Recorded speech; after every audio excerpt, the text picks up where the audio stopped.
Chào các bạn, hôm nay mình lại thu hoạch mật ong trong thùng xốp của mình. Lúc này chỗ mình đang chuẩn bị vào mùa mưa rồi nên mình thu hoạch mật lần trước cũng cách đây khoảng 2 tuần rồi các bạn, hơn 2 tuần rồi. Mấy hôm trước thăm thì mình lại thấy nó có mật nên mình chuẩn bị thu hoạch mật nữa. Chỗ mình chuẩn bị vô mùa mưa nên mình sẽ thu hoạch mật lần này nữa, và lần sau thì mình sẽ để cho những con ong nó tự lấy mật về để phát triển thôi, không lấy nó vào mùa mưa được các bạn. Tại mùa mưa cái nguồn thức ăn nó không có nhiều nên mình để cho nó trữ lại thôi để nó phát triển đàn thôi.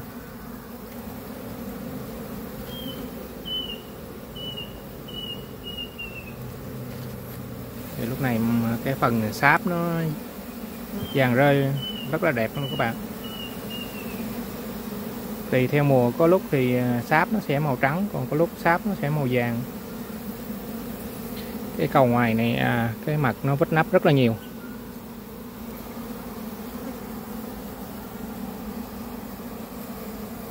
Wow, mặt vít nắp nó bên ngoài, cầu ngoài các bạn, nửa cầu ong luôn. Cái này thì phần nhộng nó chưa có tạo thành cầu con mới. Wow, cái này nó tạo mũ chúa luôn rồi nè. Này nó chuẩn bị chia đàn mũ chúa 1, 2, 3. Cái này mình không thu hoạch mật nhiều quá thì đàn nó đông lên thì nó tự chia đàn tự nhiên thôi. Mình thu hoạch mật bớt thì nó cũng đỡ phần chia đàn. Với lại mình lấy cầu mình viện đi thì nó sẽ thưa ong lại, nó sẽ đỡ bị chia đàn hơn các bạn.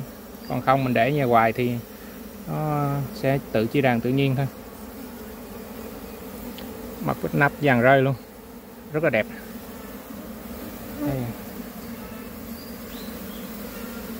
Đây cầu trong nữa cũng vậy nè, vít nắp đều hết luôn.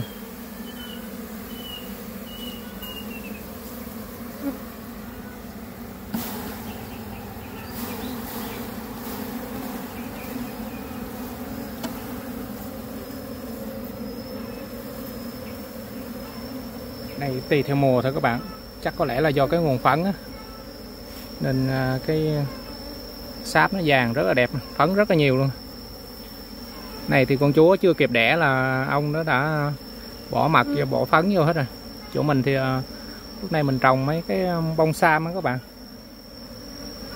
nên con ong nó lấy phấn bông sam rất là nhiều, vàng rơi luôn. Mình sẽ vũ 2 cầu vô để cạo mật tiếp thôi.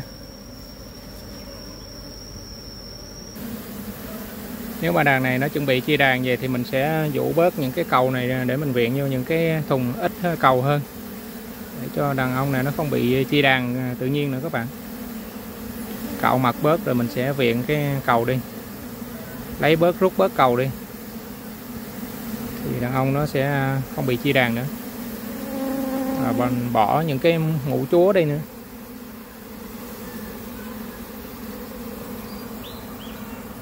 Wow, mặt cái cầu trong này nó nhô ra luôn nè các bạn. Nó nhô mô ra luôn nè. Cái đợt này mình cạo cái cầu nó xây chưa có kịp, nhìn nó hơi lõm phía trong chút.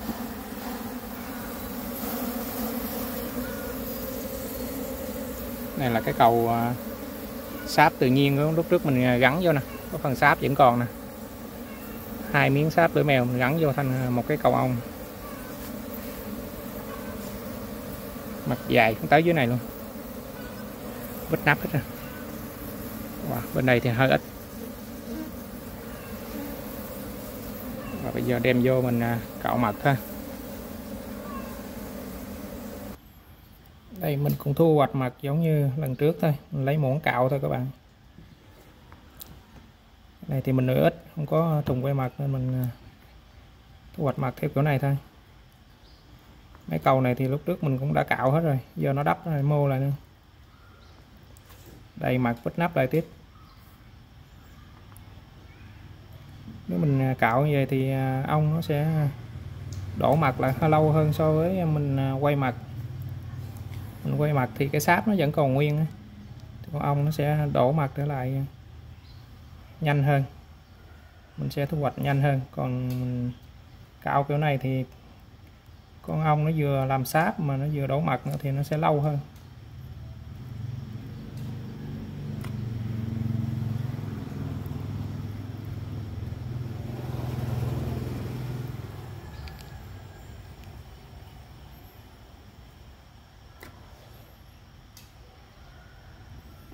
Cái màu mặt mình cạo ra thì nó nhìn nó lõm vô các bạn. Cái phần mình cạo rồi nhìn nó lõm vô, con ong nó không có đổ bầu giống như là lúc mà quay mặt á. Có khi mình để lâu quá thì nó sẽ đắp lên hai lớp mặt luôn, hai lớp mặt vít nắp luôn.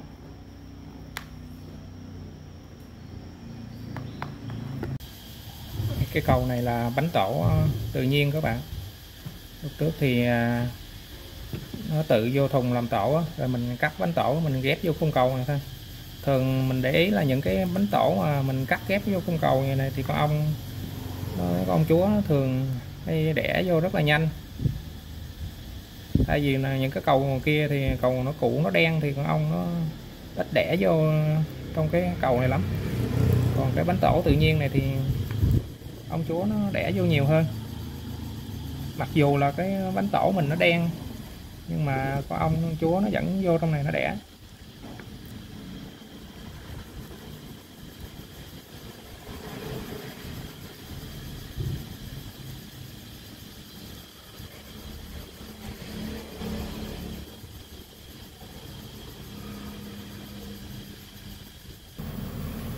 Rồi bây giờ mình sẽ dụ thêm 2 cầu nữa các bạn.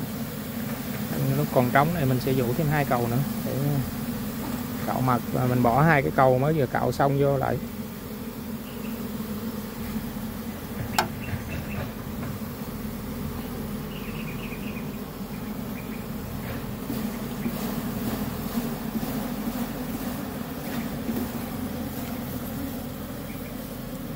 Wow, cái này nó cừ lên mô lên luôn. Còn hai cái cầu nãy thì nó còn sát dưới các bạn, nó chưa có mô nhiều. Mặt này cũng chưa có mô nhiều nữa nè, do mình cạo sáp nó làm chưa có mô bằng bên đây.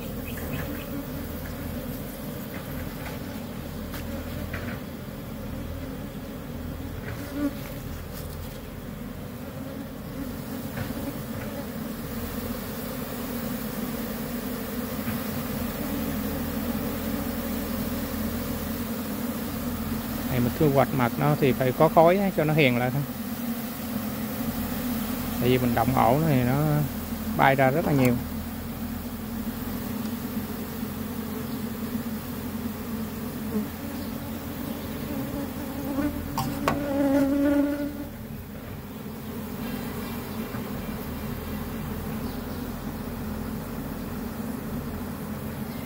Đây, cầu trong cùng nữa các bạn. Mặt vít nắp hết, vàng hết.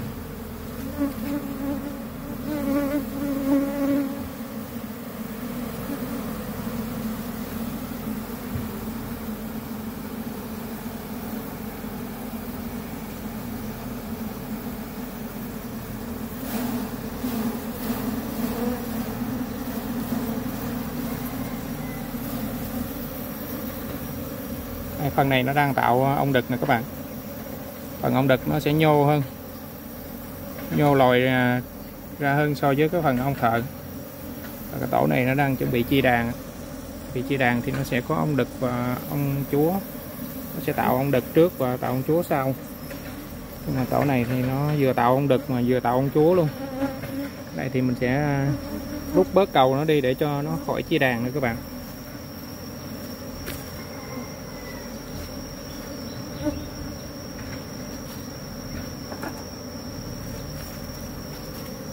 Đây mình bỏ cái cầu cạo mặt rồi vô lại cho nó để giữ ổn định cho cái đàn ong.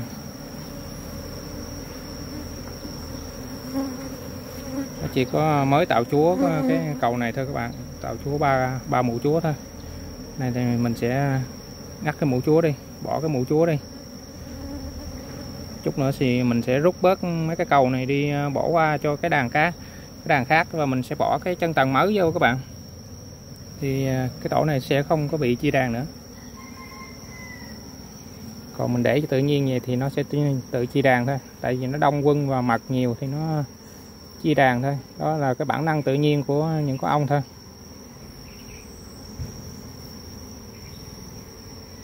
Đây là cách để mình giữ đàn ong mình lại không bị chia đàn vào cái mùa mưa. Nếu mà mùa mưa mà ong nó chia đàn thì sẽ rất là yếu, tại vì mật nó không còn nhiều như mùa khô, mùa mật nữa các bạn. Đây là mũ chúa này nó chưa có trứng chúa đâu các bạn, mới tạo xong rồi loại luôn. Và bây giờ mình sẽ đi cạo mật 2 cầu tiếp theo thôi. Sau khi mình cạo mật xong rồi mình sẽ bỏ thêm một cái cầu ong mới vô nữa các bạn. Cái thùng ong này lúc trước thì 5 cầu, nhưng mà mình rút đi 2 cầu, mình bỏ lại một cái cầu ong mới thì nó vẫn còn là 4 cầu. Để cái lượng ong thợ trong cái đàn này nó sẽ giảm bớt, do mình rút đi 2 cầu ong đó các bạn. Thì đàn này nó sẽ không bị chia đàn nữa. Và những cái mũ chúa mình đã lặt ra bỏ hết rồi. Đây là cái cầu ong mình sẽ đem đi viện cho những cái thùng ong kế tiếp theo. Mình sẽ lựa những cái cầu mà nó có cái phần nhộng này nó nhiều, mình lấy đi bớt để cho con cái phần ong thợ sau này nó nở ra, nó sẽ đông cho quân cho cái đàn khác, và cái sẽ giảm bớt ong thợ thì nó sẽ không bị chia đàn. Rồi bây giờ mình sẽ đậy thùng ong lại, mình qua những cái thùng kế tiếp thôi các bạn. Đây bây giờ mình sẽ mở cái thùng tiếp theo nữa các bạn. Đây cũng là một trong những cái thùng ong mình nuôi bằng thùng xốp nè. Đây, cái thùng này thì cũng mới thôi các bạn, chỉ có 2 cầu thôi, nhưng mà nó đã xay sáp lưỡi mèo ra nè. Đây, xay sáp dư ra bên ngoài là chứng tỏ là đàn ong này nó cần thêm một cái cầu ong mới nữa. Vì vậy thì mình sẽ bỏ một cái cầu viện vô cho nó thì nó rất là nhanh phát triển. Đây, cái cầu này thì thùng này thì sáp màu trắng các bạn, cái thùng hồi nãy thì sáp màu vàng.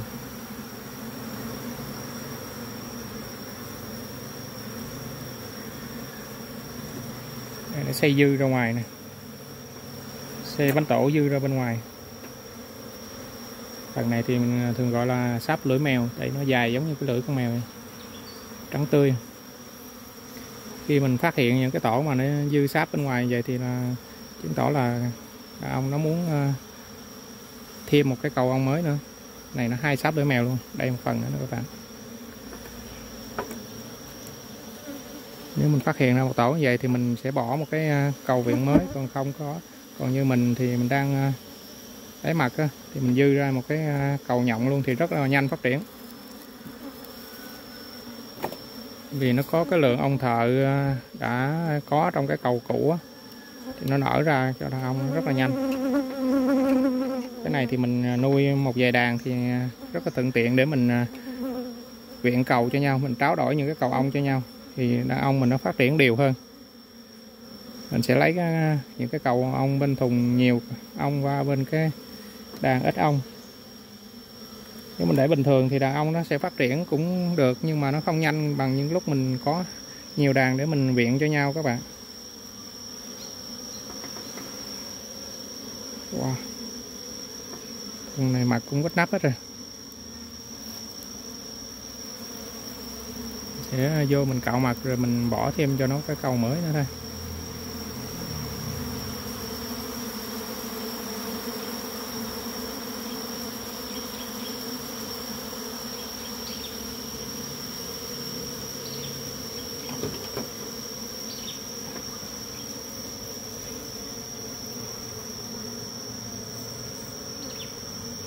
Wow, cái cầu này nó 2 phần lưỡi mèo luôn các bạn.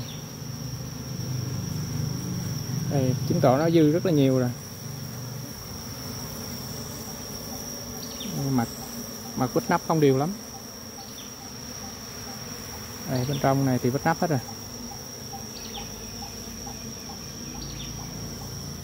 Mình sẽ cắt cái phần lửa mèo này đi, ra mình bỏ cái cầu nhộng mới cạo của thùng bên kia qua, bỏ chung vô luôn các bạn.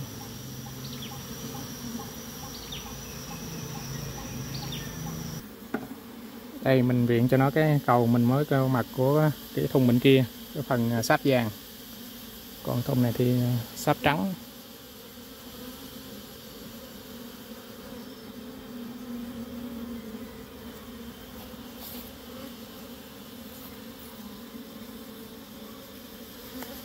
Này thì mình lấy cái cầu trong nữa mình cạo mặt luôn, cho cái đàn này nó tập trung vô cái phần cầu ong sáp vàng này.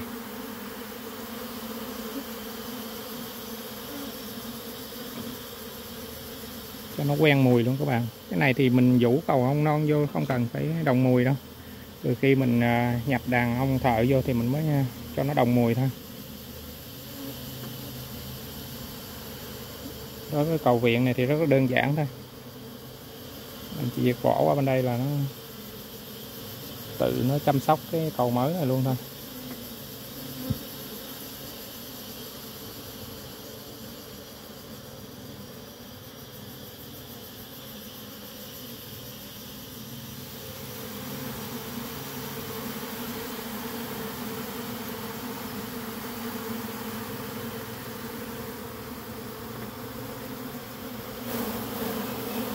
Cái thùng này thì nó cũng tự bay vô trong thùng xốp này để làm tổ thôi các bạn. Cái mùa chi đàn thì nó vẫn chi đàn tự nhiên, rồi nó tự bay về làm tổ mớ nữa các bạn. Cầu này mặt tích nắp cũng ít các bạn, không nhiều lắm. Mình sẽ cạo, mình chừa lại cái mặt bên này. Bên này phấn rất là nhiều, phấn nhiều hơn mặt nên mình sẽ chừa cái mặt này lại, mình sẽ không cạo.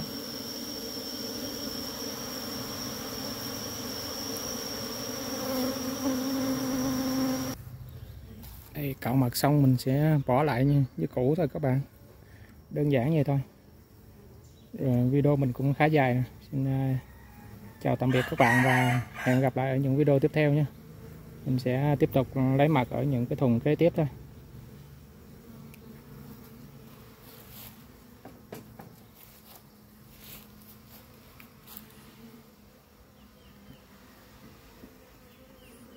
Cái phần sáp lửa mèo bên này nó dính bên này nè, mình sẽ cạo cho nó sạch đi, đừng còn cái dấu nữa các bạn. Nếu mà còn cái dấu sáp lại thì con ong nó sẽ theo dấu này nó xay dư ra tiếp nữa, nên mình cạo cho sạch hết luôn.